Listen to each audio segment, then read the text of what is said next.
अस्सलाम वालेकुम नाजरीन। 9 जून 2026 और दिन है मंगल का। चीन ने बाज़ाब्ता तौर पे अपने सुपर पावर होने का ऐलान कर दिया है। इसी एक मौजू को आज की इस वीडियो में हमने डिस्कस करना है और इस हवाले से इंतहाई इंटरेस्टिंग डिटेल्स भी आपके सामने रखनी है। चीन के इस ऐलान के बाद क्या अबनाए हॉर्मुज़ और ईरान पे जो अभी अमेरिका और ईरान के दरमियान एक तनाज़ो मौजूद है, क्या अब अमेरिका और चीन के दरमियान जो एक बहुत बड़ा कन्फ्लिक्ट है, दुनिया का सबसे बड़ा कन्फ्लिक्ट जिसको कहा जा रहा है वो है ताइवान का। तो चीन के इस ऐलान के बाद क्या चीन और अमेरिका एक बार फिर आमने सामने तो नहीं आ जाएंगे, और क्या ये एक दुनिया का जो सबसे बड़ा कन्फ्लिक्ट है वो एक बार फिर जो है दुनिया के लिए ख़तरात तो पैदा नहीं करेगा? ये तमाम तर पहलू आज की इस वीडियो में हम डिस्कस करेंगे। आपको याद होगा कि 13-14 मई को अमेरिकी प्रेसिडेंट ने चीन का विज़िट किया, तो वहाँ पे कुछ पिंचिंग सवालात भी सहाफ़ियों की जानब से उनसे पूछे गए। डोनाल्ड ट्रंप से 3 बार ये सवाल पूछा गया कि ताइवान के मुतालिक आपका क्या ख़याल है। तो डोनाल्ड ट्रंप ने बड़े कमाल महारत के साथ उसको स्किप करते हुए कहा कि चाइना इज़ ब्यूटीफुल और हम इनके साथ ताल्लुकात को जो है ना मज़ीद फ़रोग़ देना चाहते हैं। तो गोया डायरेक्टली बराह रास्त उसके ऊपर कोई कमेंट नहीं किया अमेरिका ने। और ज़ाहिर है अंदरूनी खाना जब शी जिनपिंग के साथ उनकी मुलाकात हुई होगी तो चीन ने भी अपने तहफ़्फ़ुज़ात से उनको डेफिनेटली आगाह किया होगा ताइवान के हवाले से। अब आ जाते हैं, शी जिनपिंग का एक बयान सामने आया है और वो ये उन्होंने एक यूनानी कहावत का हवाला देते हुए कहा कि दुनिया में जब भी कोई एक आलमी ताकत उभरती है, दुनिया में जब भी एक आलमी ताकत अपना इमेज इमर्ज करती है और अपने परों को फैला कर चीज़ों के ऊपर असर अंदाज होने की कोशिश करती है, तो मुखालिफ ताकत उसे अपना दुश्मन समझने लग जाती है। ये जो स्टेटमेंट है, ये तमाम जो डिप्लोमेटिक जो एक सर्कल्स होते हैं या जो मुबस्सिरीन या इस शोबे के माहिरीन वो ये कहते हैं कि ये जो स्टेटमेंट है शी जिनपिंग की तरफ से, ये अपने सुपर पावर का ऐलान करना है कि हम एक आलमी ताकत सर उठा चुकी है, अपने फर फैला चुकी है और अब अमेरिका उस आलमी ताकत को जो है वो अपना मुखालिफ समझता है। फिर आगे जाके शी जिनपिंग कहते हैं कि बजाय इसके कि तसादुम और टकराव इख्तियार किया जाए, बेहतर यही होता है कि उस नई उभरने वाली आलमी ताकत के साथ जो है एक वो किया जाए, इश्तराक किया जाए ताकि बाहमी ताल्लुकात को फ़रोग़ दिया जा सके।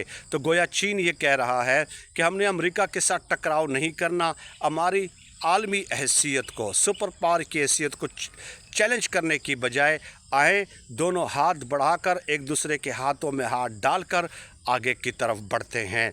तो इस बयान का मतलब क्या है कि ज़ाहिर है हमने कारोबार और तिजारत में एक दूसरे के साथ ताल्लुकात को आगे फ़रोग़ देना है, और उसके बाद जब कारोबार और तिजारत का रास्ता चल निकलेगा तो फिर ये ज़ाहिर है पॉलिटिकली, इकोनॉमिकली और स्ट्रेटजिकली ये चीज़ें अलाइन हो जाएंगी।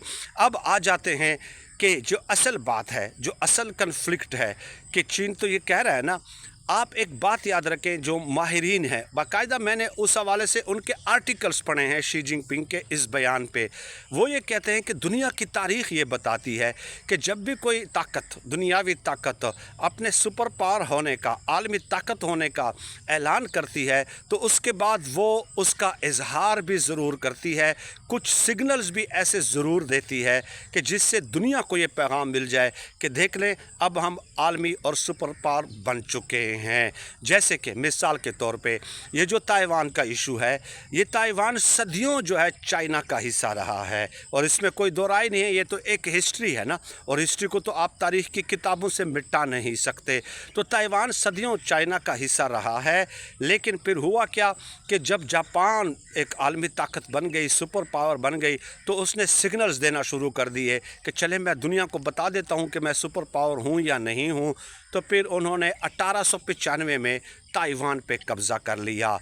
50 साल तक ताइवान उनके कब्ज़े में रहा। और आप आज देख लें कि जो ताइवानी कौम का जो मिजाज है वो सिंक्रोनाइज़ हो चुका है जापानी कौम के साथ। उनका मिजाज जापानी कौम की तरह है। उनके आदात व अतवार और कल्चर नॉर्म्स और फोक वेज आपको उन जापानी कौम की रिफ्लेक्शन उसमें नज़र आती है। उनकी शक्लों तक में भी जो है ना आपको उनकी रिफ्लेक्शन नज़र आएगी।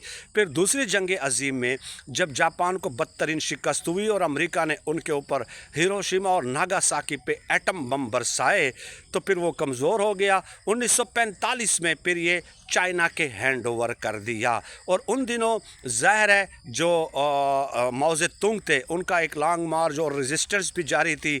चलते चलते 1949 में माओ ज़ेतुंग और उनके साथियों ने ये जो मौजूदा चाइना है इसको अपने कब्ज़े में ले लिया और इसके ऊपर हुकूमत का ऐलान कर दिया। और माओ ज़ेतुंग के जो दूसरे साथी थे जो इनकलाबी तहरीक में उनके साथ थे उनका नाम था काई शेक था। उन्होंने अपने साथियों और अफवाज समेत जो है ये ताइवान पे कब्ज़ा कर लिया और कहा कि असल चाइना ये है। और चीन ने कहा कि नहीं, असल चीन ये है माओ ज़ेतुंग ने कि जिसमें अभी जो आपको मौजूदा हालत में नज़र आ रहा है। तो ये तनाज़ो उस वक़्त शुरू हुआ कि माओ ज़ेतुंग ने इस चाइना के ऊपर कब्ज़ा कर लिया और काई शेक ने ताइवान पे, और कहा कि ये ताइवान जो है असल चाइना है। 1950 में कोरिया की जंग होती है और फिर अमेरिका मुदाखलत करता है, डिफेंस ट्रीटी कर लेता है ताइवान के साथ।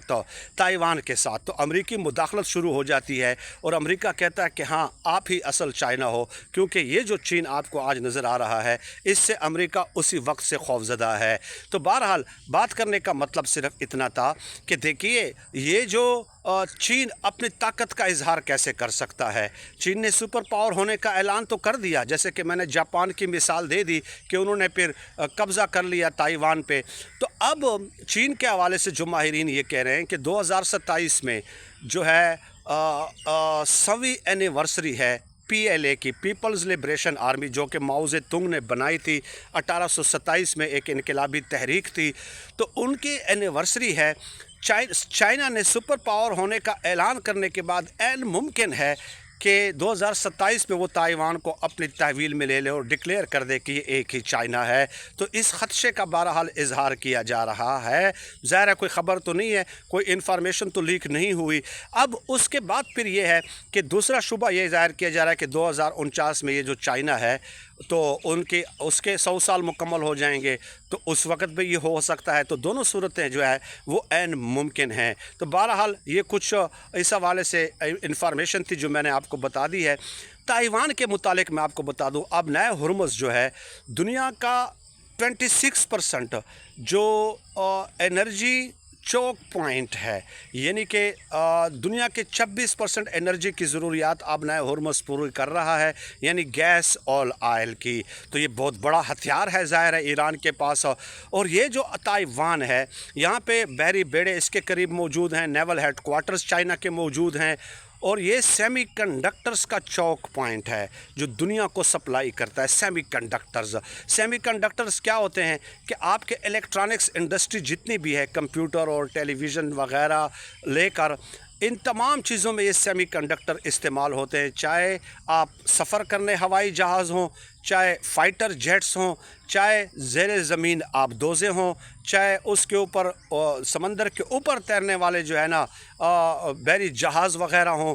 तो इन तमाम तर चीज़ों में फ़िज़ा से लेके समंदर के नीचे, समंदर के ऊपर से लेके ये जो आपको मोबाइल वग़ैरह नज़र आते हैं, कंप्यूटर्स वग़ैरह नज़र आते हैं, इन तमाम चीज़ों में ये सेमीकंडक्टर्स यूज़ होते हैं। तो ये सेमीकंडक्टर्स का सेंट्रल पॉइंट है जो दुनिया को एक्सपोर्ट करता है चीन इस रास्ते के ज़रिए। और दूसरी तरफ आबनाए हुर्मुज़ है, और आबनाए हुर्मुज़ जो है वो एनर्जी 26% एनर्जी जो है ज़रूरियात पूरी दुनिया की पूरी करता है। तो अब ऐन मुमकिन है, माहिरीन ये कह रहे हैं कि चीन ने जब सुपर पावर होने का ऐलान कर दिया तो वो ताकत का इजहार भी पूरी दुनिया को बता सकता है। और उसके बाद ऐन मुमकिन है कि अमेरिका का रद्द-ए-अमल क्या होगा। ज़ाहिर अमेरिका 1950 से इसमें इन्वॉल्व है। ये ताइवान के हवाले से, जैसे कि मैंने कहा कि जब कोरिया की जंग हुई तो अमेरिका ने उनके साथ डिफेंस ट्रीटी करना शुरू कर दी है। बहुत शुक्रिया।